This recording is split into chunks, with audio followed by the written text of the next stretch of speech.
I called Ray and I was like, Ray, you want to try hitting some pads? He goes, oh, get down here. Come on, let's go. So we hit pads and I felt good. And it was maybe a couple weeks later that, so I started getting into training slow, not crazy. And then they announced that MSG was happening.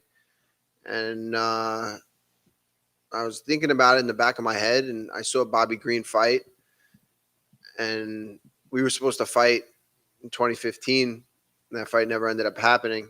So in my head, I was like, oh, Bobby Green, he didn't win the fight, but I honestly thought he won the fight. It was a great fight. He came on strong at the end. And then the next day, my manager texted me that UFC just offered you Bobby Green at MSG. I was like, I'm perfect. I'm in. So it all kind of just like came together at the right time.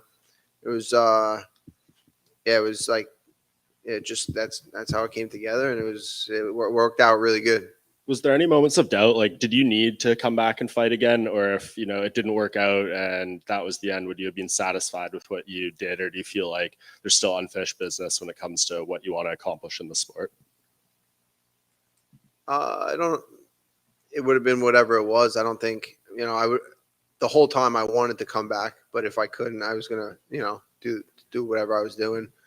The reason I was pushing myself through physical therapy is, first, I just wanted to feel good as a human being walking around living life. But then, I just wanted to. This is who I am. I'm a fighter at heart. So. And last thing, you mentioned you're supposed to fight Bobby years ago, so I'm sure you kind of know about his style and what he does in there. He's a guy who, whether it's a win or a loss, it's usually a really close fight, and he, feels he's wronged on decisions or things like that. So what do you feel you have to do to go in there and beat him definitively? Obviously, a knockout or a submission would be great, but to kind of create that separation in the fight where it's not extremely close when the 3 rounds are over, if it goes that far. Yeah, I think that's like Bobby Green's thing. He kind of keeps it close, but doesn't. It's almost he's got a really unique style, and he's been fighting often. I'm going in there to fight. I'm not going in there to do anything else. Have a good show or whatever. I'm going in there to fight and win. So I think that's going to be the difference. Oh, to your left over here.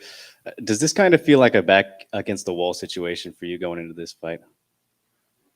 Not really. It kind of feels like a second chance. I feel like I'm not probably a lot of fighters probably wouldn't made it here being through like the injuries and stuff. So I'm going to go out there and just, I really don't care. It's going to be fun either way. It's Madison Square Garden. It's, this is, I don't know if this is like,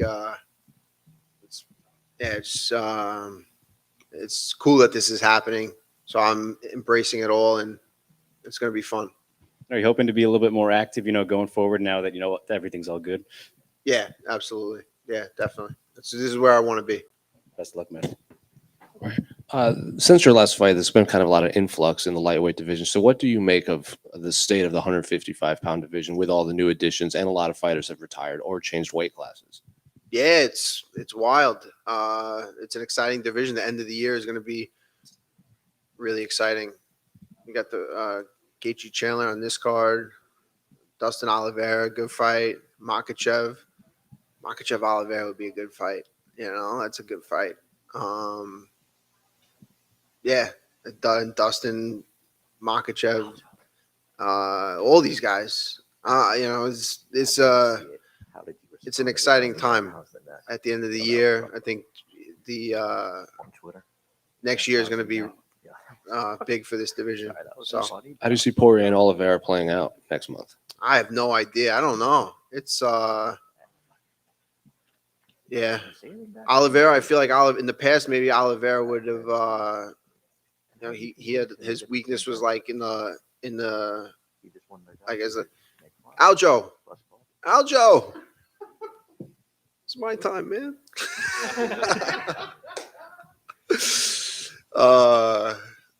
In the past, Oliveira would have kind of wilted a little bit, but no, I'm serious, guys. Who's talking over there? I can't think. I have trouble thinking in general. But I don't know. Oliveira was he's gotten better with that. He's like he went through adversity in the last fight. So yeah. Al, you're on your right. Yeah. Tell us about the back and forth with Gaethje, and why does he think that you need better management? We were supposed to fight. They offered me the fight, and they were paying. They weren't. I wasn't happy with what I was going to pay. Justin Gaethje's a tough guy. You're going to war with that guy. This was a while back. I was still on like my first contract or something. So I told them the number that I wanted to get paid to fight him. It wasn't unreasonable. It was very reasonable compared to what other people were getting paid in the division. And the UFC, he chose to fight James Vick instead. I had messaged him and said, "Don't fight anybody else. Fight me. Tell him you're only fighting me." And then he fought James Vick, so it worked out for him. But Right. So you mentioned that he ended up fighting James Vick instead of you. Is it safe to say that a fight with Justin Gaethje is something that you're looking forward to down the line? absolutely, I think that'd be a great fight. The funny thing is, he's managed. My manager is the same as managing Michael Chandler, who he's fighting. So after tonight, if we fight again, it'll be maybe 0-2 against Dave Martin and Martin Advisory Group, the best management in the world.